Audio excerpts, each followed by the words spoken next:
దక్షిణాది రాష్ట్రాలకి పునర్విభజనతోటి నష్టం జరుగుతుంది అనేది ప్రతిపక్షాల వాదనగా ఉంది ఇప్పటివరకు. దీని మీద హోంమంత్రి అమిత్ షా నిన్న లోక్సభలో కొంతమేరకి క్లారిటీ ఇచ్చారు. ఆయన చెప్పేదాని ప్రకారం దక్షిణాది రాష్ట్రాలకి ఈ పునర్విభజన వల్ల నష్టం జరుగుతుంది అనేటువంటి అనుమానాల్లో అసలు ఏమాత్రం నిజం లేదు అని. ఇప్పటిదాకా ఉన్న అనుమానం ఏంటంటే ప్రపోర్షనేట్గా పెంచుతాము అన్నారు. 50% అక్రాస్ స్టేట్స్ పెంచుతాము అంటే ప్రతి రాష్ట్రానికి 50% సీట్లు పెరుగుతాయి లోక్సభలో. అయితే ప్రతిపక్షాలు ముఖ్యంగా రేవంత్ రెడ్డి లాంటి వారు ఏ పాయింట్ రైట్ చేశారంటే ప్రపోర్షనేట్గా పెంచుతారు సరే, కానీ ఓవరాల్గా లోక్సభలో ఉండేటువంటి పర్సంటేజ్ షేర్ తగ్గుతుంది దక్షిణాది రాష్ట్రాలకి అనేది ఒక వాదన. ఎగ్జాంపుల్ ఏంటంటే ఇప్పుడు ఉన్నటువంటి లోక్సభలో తెలంగాణ వాటా 3.13%. ఇప్పుడు 543 మంది ఎంపీలుంటే అందులో 17 మంది తెలంగాణ నుంచి, అంటే 3.13%. అదేవిధంగా ఆంధ్రప్రదేశ్కి లోక్సభలో 25 మంది ఎంపీలు ఉన్నారు, అంటే ఏపీ వాటా 4.60%. ప్రతిపక్షాల వాదన ఏంటంటే సీట్ల సంఖ్యను పెంచినా కూడా ఓవరాల్గా పర్సంటేజ్ లేక వాటా దక్షిణాది రాష్ట్రాలకి తగ్గుతుంది అనేది. అయితే అమిత్ షా గారు నిన్న లోక్సభలో ఇచ్చినటువంటి లెక్క ప్రకారం దక్షిణాది రాష్ట్రాలకి ఇప్పుడు ఇవాల్టి రోజున ఎంత వాటా అయితే ఉందో, ఎంత షేర్ అయితే ఉందో, ఎంత పర్సంటేజ్ అయితే ఉందో పునర్విభజన తర్వాత కూడా అంతే ఉంటుంది.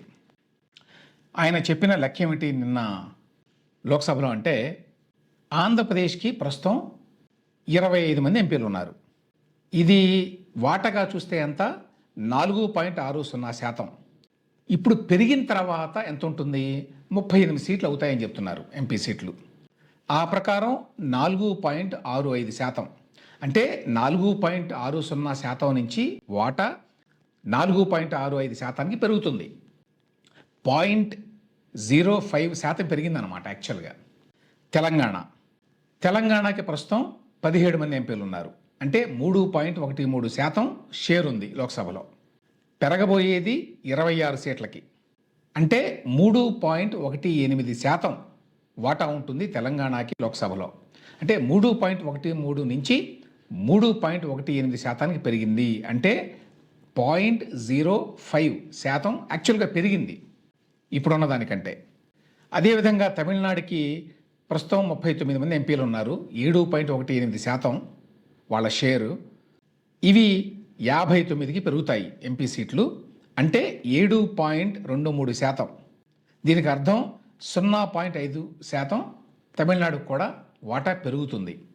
కేరళకి ప్రస్తుతం 20 మంది ఎంపీలు ఉన్నారు, అంటే 3.68% వాటా పెరిగిన తర్వాత 30 మంది ఎంపీలు వస్తారు అక్కడ, అంటే 3.67% వాటా ఉంటుంది లోక్సభలో. దీనికి అర్థం 0.01% తగ్గింది కేరళకి. అదేవిధంగా కర్ణాటక కూడా 0.01% తగ్గింది. ప్రస్తుతం 28 మంది ఎంపీలు ఉన్నారు, భవిష్యత్తులో 42 మంది ఎంపీలు ఉంటారు. 28 మంది అంటే 5.15% వాటా, అయితే అది 5.14%కి తగ్గుతుంది, అంటే 0.01% కర్ణాటక కేరళ రాష్ట్రాలు తగ్గుతుంది. మొత్తంగా చూస్తే దక్షిణాది రాష్ట్రాలు, ఈ 5 రాష్ట్రాలు ప్రస్తుతం లోక్సభలో వీళ్ళ వాటా ఎంత అంటే 23.76%. సీట్లుగా చూసుకుంటే 129 మంది ఎంపీలు ఉన్నారు ఈ 5 రాష్ట్రాల నుంచి. పెంచిన తర్వాత ఈ సంఖ్య 195కి పెరుగుతుంది, అంటే 23.87%కి పెరుగుతుంది. కాబట్టి తగ్గటం అనేది ఏమీ జరగదు, చాలా మైన్యూట్గా పెరుగుతుంది యాక్చువల్గా. ఇది అమిత్ షా గారు లోక్సభలో ఇచ్చిన లెక్క. దీనికి సంబంధించి పిఐబి నోట్ కూడా రిలీజ్ చేసింది. పిఐబి అంటే ప్రెస్ ఇన్ఫర్మేషన్ బ్యూరో, కేంద్ర ప్రభుత్వం. దాన్ని కూడా నేను ఈ వీడియోల కింద అటాచ్ చేస్తాను, చూసుకోవచ్చు. ఇది అమిత్ షా గారి స్టేట్మెంట్ అన్నమాట లోక్సభలో. సో ప్రతిపక్షాలు లేవనెత్తుతున్నటువంటి ప్రధాన అభ్యంతరానికి అమిత్ షా గారు చెప్పినటువంటి ఈ వివరణ సంతృప్తిని కలిగించాలి. అయితే ప్రతిపక్షాలు ఆ తర్వాత కూడా నిన్న ఈ బిల్లులకు వ్యతిరేకంగానే ఉన్నాయి ఇప్పటికీ. అయితే ఇక్కడ ఇష్యూ ఏంటంటే మరి ఈ క్లారిటీ ఇచ్చిన తర్వాత కూడా కాంగ్రెస్ పార్టీ కావచ్చు, సమాజ్వాదీ కావచ్చు, ఇతర ప్రతిపక్ష పార్టీలు కావచ్చు ఎందుకు ఈ బిల్లుని వ్యతిరేకిస్తున్నాయో క్లియర్గా చెప్పలేకపోతున్నాయి. ఈ బిల్లుల వెనక ఏదో రాజకీయ ప్రయోజనం ఉంది బీజేపీకి అనేటువంటి అనుమానం తప్ప. ఉండుండొచ్చు, అందులో సందేహం లేదు. కానీ అసలు వీటిని వ్యతిరేకించడానికి ఇప్పుడున్న బేసిస్ ఏంటి? ఎందుకంటే మెయిన్ ఇష్యూ దీంతో ఏంటంటే దక్షిణాది రాష్ట్రాలకి నష్టం జరుగుతుంది, వాళ్ళ వాటా తగ్గుతుంది అనేది కదా. తగ్గదు అని ఇప్పుడు అమిత్ షా గారు చెప్తున్నాడు.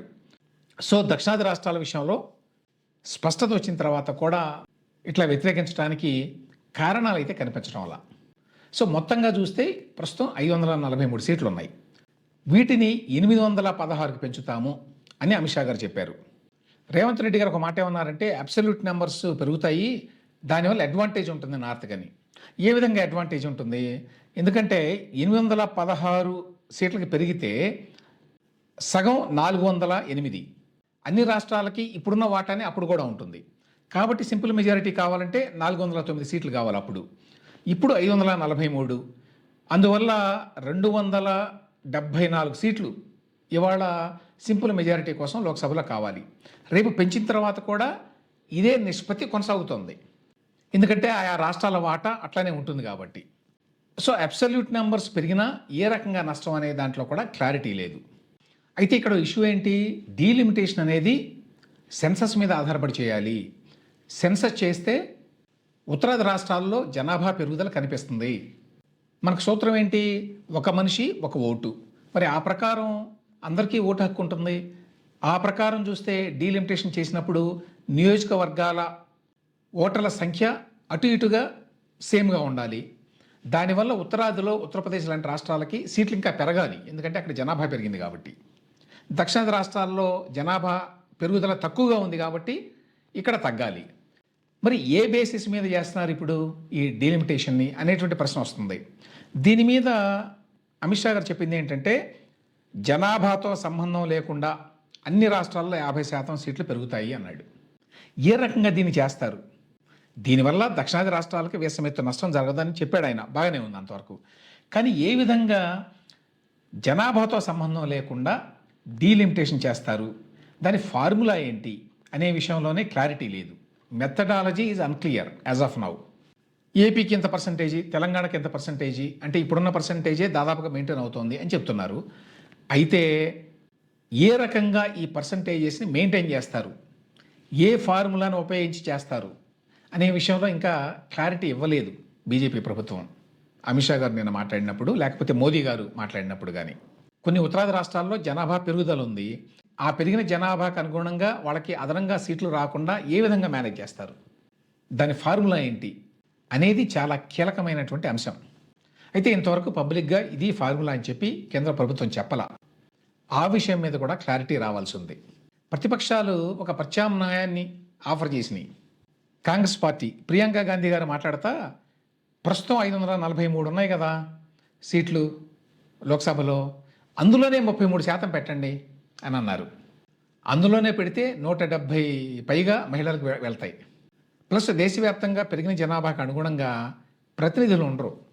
దేశంలో పెరిగిన జనాభాని బట్టి యాక్చువల్గా ఎంపీల సంఖ్యని పెంచాల్సి ఉంది. కానీ కాంగ్రెస్ పార్టీ స్టాండ్ అయితే ఉన్న 543 మందిలోనే 33% రిజర్వేషన్లు మహిళలకు ఇవ్వండి అనేది. మరి ఇది మెరుగైన ప్రత్యామ్నాయమేనా? నాకైతే కాదు అనిపిస్తోంది. మీ అభిప్రాయాన్ని మీరు కూడా వ్యక్తం చేయొచ్చు మీ కామెంట్స్లో.